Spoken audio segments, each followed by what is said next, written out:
Tuhan adalah gembalaku, takkan kekurangan aku.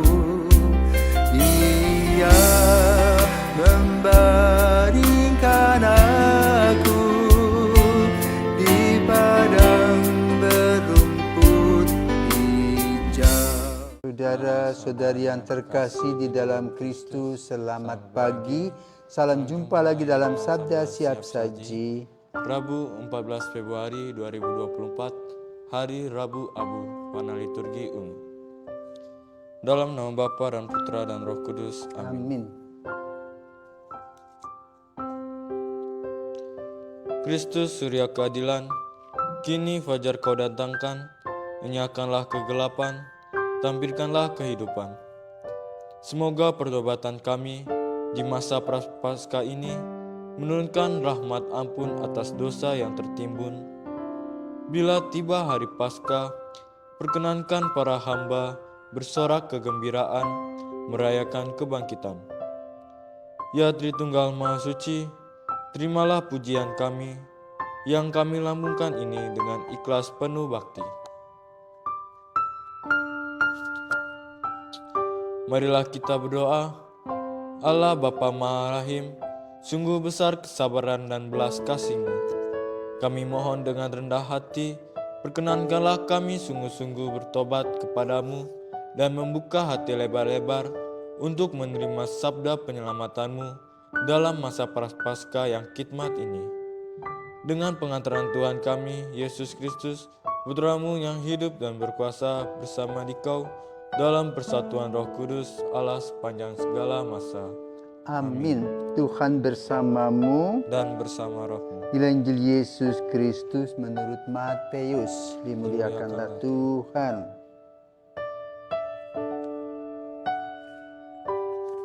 Matius 6 ayat 1 sampai 6, ayat 16 sampai dengan 18.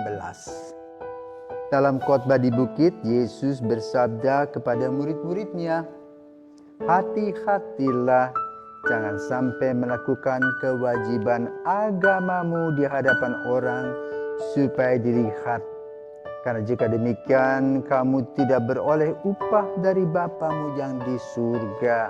Jadi, apabila engkau memberi sedekah, janganlah engkau mencanangkan hal itu seperti yang dilakukan orang munafik di rumah-rumah ibadat dan di lorong-lorong supaya dipuji orang.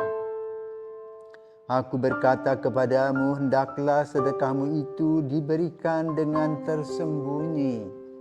Maka Bapamu yang melihat yang tersembunyi akan membalasnya kepadamu. Dan apabila kamu berdoa, janganlah berdoa seperti orang munafik. Mereka suka mengucapkan doanya dengan berdiri di rumah-rumah ibadat dan pada tikungan-tikungan jalan raya, supaya mereka dilihat orang.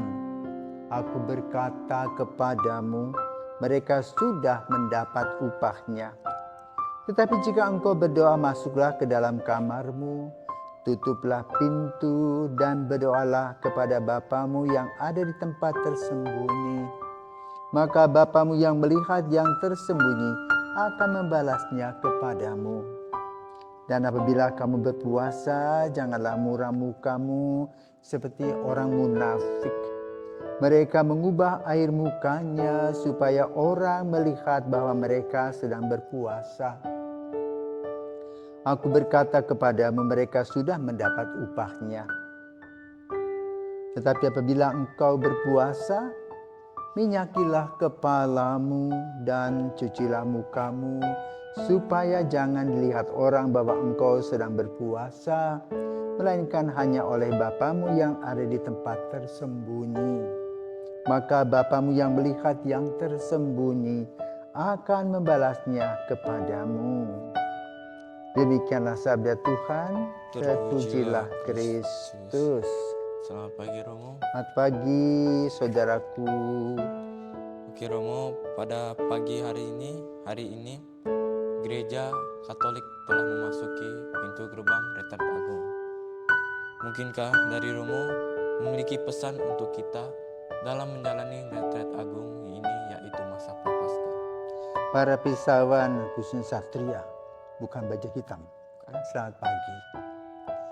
Hari ini adalah hari Rabu 14 Februari, di mana ada yang merayakan Valentine, selamat hari Valentine. Juga kita merayakan pesta demokrasi, itu nyoblos, memilih presiden, wakil presiden, anggota DPR, DPD, DPRD, ya, serempak. Mereka yang akan melayani kita dan memimpin kita. Bertepatan juga pada hari ini, Gereja Katolik seluruh dunia membuka retret agungnya selama 40 hari. Nah, dasarnya dari mana? 40 hari itu bisa diambil dari Musa, ya. Selama 40 hari dia berpuasa, bertapa, ya. Lalu dapatlah dekalog. Kedua, Yesus mengalami juga di padang gurun puasa 40 hari 40 malam, di mana Yesus digodai, lapar dia. Lalu setan mengatakan apa? Ubahlah batu ini menjadi roti. Lalu apa jawab Yesus? Manusia tidak hanya hidup dari roti saja. Kemudian dia membawa Yesus, ya, melihat-lihat dunia ini. Kalau dia mau menyembah setan itu, dia akan berikan kepada Yesus semuanya. Lalu apa kata Yesus? Engkau yang harus menyembah Tuhan Allahmu. Juga Yesus dibawa lagi ke tempat yang tinggi.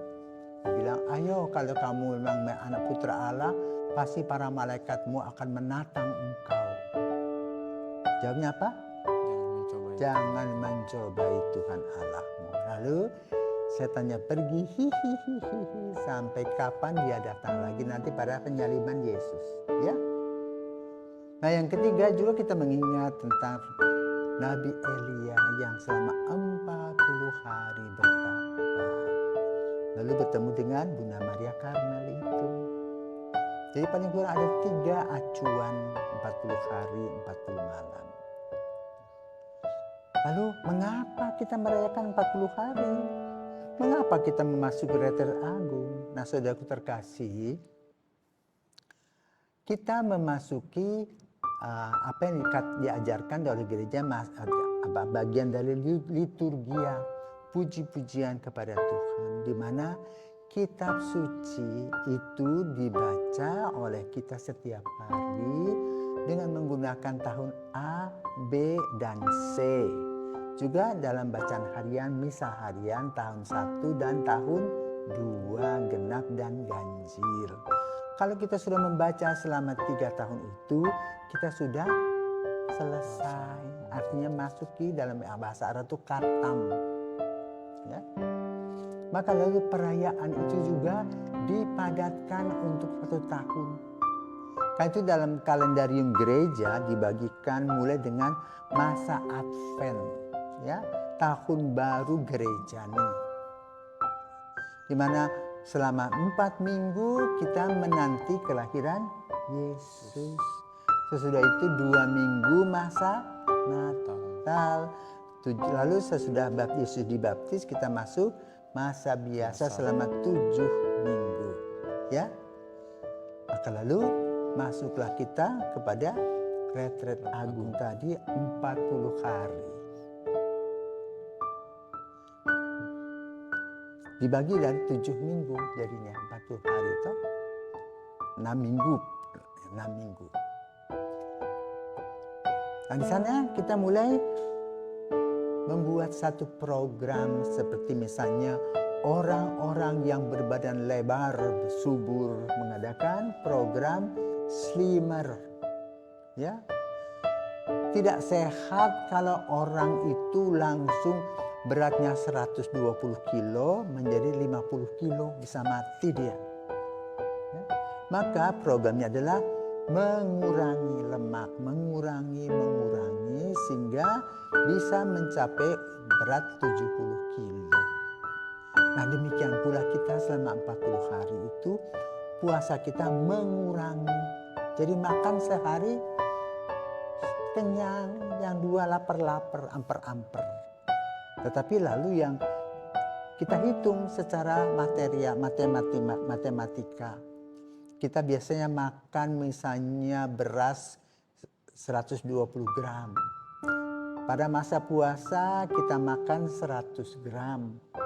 Jadi sekali makan 20 gram, 3 kali makan 60 gram, kali 30 berarti 1.800 gram. Ya. Nah itu yang 1.800 itu bukan hak kita lagi, tapi diberikan kepada untuk orang-orang yang miskin, yang memerlukan. Maka pada hari Rabu Abu itu kita diingatkan dengan abu-abu adalah simbol pertobatan. Di mana Daud mengoyak pakaiannya, menaruh abu di kepalanya, menyesal atas semua dosa-dosa. Kita pun sama. Karena kita adalah orang-orang yang berdosa, maka kita juga mengurangi dosa kita karena kita diingatkan hari Rabu. Dengan tanda apa? Tanda salib dengan abu. Dan abu itu diambil dari daun palma yang tahun lalu dikeringkan, toh kita bakar, diberkati. Lalu kalimatnya apa? Ingatlah engkau berasal dari debu dan akan menjadi debu, atau bertobatlah dan percayalah kepada Injil. Nah, kita mulai masuk. Dan di dalam gereja Katolik itu pantang dan puasa cuma 2 hari. Kok dikit sekali ya? Apa sih artinya pantang dan puasa? Pantang itu mengurangi semua hal-hal yang kita senang. Misalnya kita suka permen, suka gosip, ya. Kemudian suka merokok, suka minum. Nah itu pelan-pelan dikurangi. Kalau bisa stop pada hari Rabu Abu itu. Nah lalu biasanya kita beli rokok, nah uang itu ditabungkan, bukan milik kita lagi. Bukan kita ganti waktu puasa, itu bukan. Kita memberi hak itu kepada orang lain. Nah, pantang dan puasa itu hanya selama 40 hari 2 kali aja. Rabu Abu dan Jumat Suci. Selebihnya pantang, bukan pantang mundur. Ya, artinya mengurangi.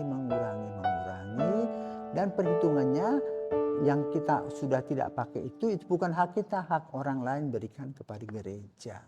Karena itu di dalam masa